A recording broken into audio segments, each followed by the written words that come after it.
ថ្ងៃនេះចង់និយាយពីដំណើរកំសាន្តមួយទៅកាន់ពលានយន្តហោះថ្មីរបស់យើងគឺ Decho International Airport ដំបូងនេះជិះឡានក្រុងឡានបរដ្ឋចឹងហ្នឹងហើយមានការចាំដោយសារគ្នាយើងគឺជាបរដ្ឋយើងទៅមើលនៅនោះច្រើនមានការចាំ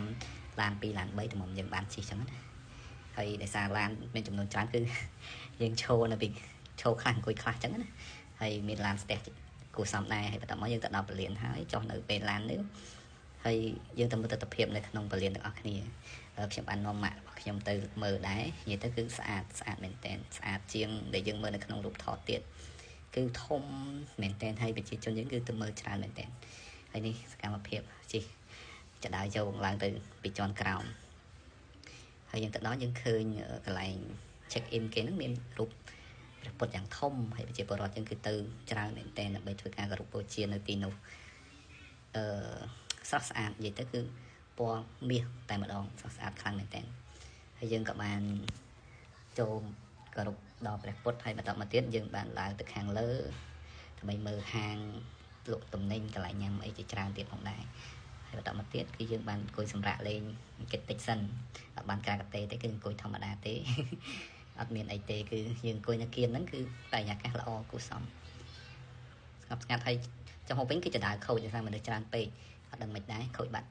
ឬក៏គេបិទសិនអញ្ចឹងណាហើយបន្តមកទៀតយើងក៏បានចុះមកក្រោមវិញហើយខាងក្រោមក៏ដំបូលក៏ស្អាតដែរ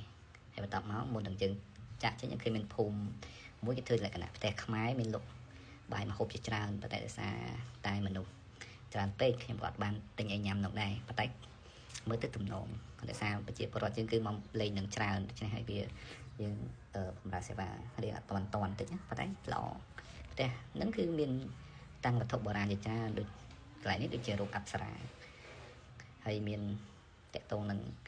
កន្លែងផ្សេងទៀតក៏យើងមានតាំងផងដែរនិយាយពីផ្ទះនោះផងហើយមានសួនទឹកនៅខាងមុខទៀតទៅគឺស្អាតអានេះផលិតផលធ្វើពីអង្គ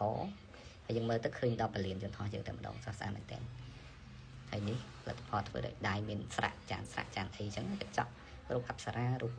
អីផ្សេងចិត្តទៅស្រស់ស្អាតដោយសារវីដេអូនេះវែងអញ្ចឹងខ្ញុំកាត់ខ្លីៗហើយពិតជាសប្បាយចិត្តតែបានទៅលេងនៅទីនោះ